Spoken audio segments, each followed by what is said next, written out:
Actually, I'm done the way it goes. But I'm not going to ask you to get up yet. Stay. So let that truth be transferred. A little science behind storytelling. This little learning that I have comes from a guy called Brian Sturm. He's a professor at North Carolina, and he talks about storytelling. And he says, what happens during storytelling? Storytelling is this, Raju. There are people sitting in front of you. Yeah? They have their own bunch of thoughts. They have their own bunch of thoughts. You come from your own perspectives, your own mindsets, your own background, your own education, your own set of values. And here I am, the storyteller or the leader, and I'm telling a story. So I create a thought bubble, correct? And the thought bubble has no dimensions. It's like cotton candy. It's a big cotton candy that's expanding. While I do this, since it has no shape, you guys are looking to fit into that thought bubble as you listen to me. Because you're looking to fit into that thought bubble, your personal thought bubbles arise. So little cotton candy balls are coming out from you as I speak. Eventually, during the middle of the story, you become part of a big cloud around us. So when I was telling you the story about King Kong and Shaquille O'Neal, your personal stories came up. Of course, you don't have the same experience, but your feelings rise and you attach and you become one. It becomes teamwork. Are you with me? So you're not telling people, you're not talking down to people, you're not commanding, you're not delegating, you're just sharing. So that's it.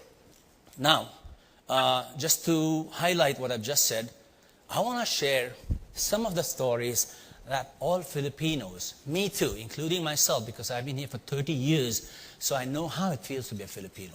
So one of the stories that inspired me and still inspires me today as a quasi-Filipino, is a good word, half Filipino from here up, is the story of a little girl who back in 1984, I saw her sing, and she said, "The sun will come out tomorrow." You know that little girl? She represents discipline and dedication to a craft. Just listening to any of her stories, it inspires discipline and dedication in us. That's one story that is part of your life and also part of my life. That's her. Is that right? See, it churns up emotions inside you. People who were around in 1984, not the ones who were born post-1984. Another story. A bunch of women in uniform, gray uniform, on EDSA, 1986, facing tanks and armies. Does that story inspire you? Yeah? You can tell that story again and again if you want to talk about courage in the face of fear.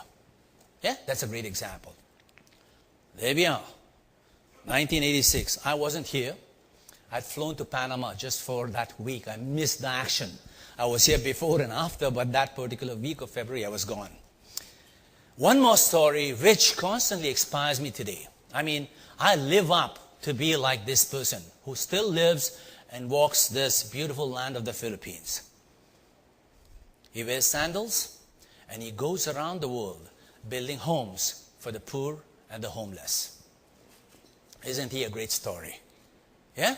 You all know him? Tony Meloto, Gawat Kalinga. And last but not the least, something amazing has happened in this country just a couple of weeks ago. There was a sad incident that occurred on Luneta. But post that, the person in charge, just last week, the leader that we are all looking up to, he said, "I take full responsibility for what happened in Luneta." Never mind the case, never mind the story. I don't have any opinion about that. But I have an opinion about what the president said. He says, "The buck stops with me." I love that. Yeah? So in conclusion, I want to tell you, ladies and gentlemen, the sun has come out today in the Philippines. Pun intended. Mabuhay. Thank you so much, Mr. Raju. Fantastic. Boy, now I feel like I want to change my presentation later and put a lot of stories there. So, Mr. Raju, can you give us examples on storytelling in the workplace? where some really depressed employees, due to some unforeseen circumstance, what kind of story should we tell them? Or can you share to us a story perhaps? I actually gave you two sets of tools in this interaction, questions and stories. No? Prior to handing out stories, it's always important to get questions first. Sandy Prieto was right. So before you come up with your story, before you start educating a person, find out what the need is through good, powerful questioning. The questioning that I was talking about, there are 5 forms of questioning. One is info gathering questioning. The other one, the second level of questioning is inward questioning, feeling questioning. No? Second level is reality questioning, finding out what the challenges are, what the resources are available. The fourth questioning is future-based. That means, where does the person want to go? What's the hope? What's the dream? What's the inspiration? What's the goal of the person who's sitting across you who's sad? Yeah? So that's the fourth. And the fifth one is committal questioning. That means he accepts the discussion to be his own. He takes ownership of the discussion that arises out of those questioning, and then you can share a story to seal that in. You can take any stories. I mean, you can start with chicken soup for the soul. Though it's all synthetic and canned, I'm sure JV will never use a story from Aesop's Fables or chicken soup for the soul, but that's okay. That's all right. Sometimes they can help. But those are low-end stories. It's like buying plastic tableware. You know, you want to create your own tableware. Or was that metaphor good? Thank you. Yes. So we have no questions. Thank you very much, Mr. Raju, for a wonderful presentation. Can I just acknowledge people who have helped me here? People who have helped me put this together are people from Toastmasters. 2 of them I recognize in this room.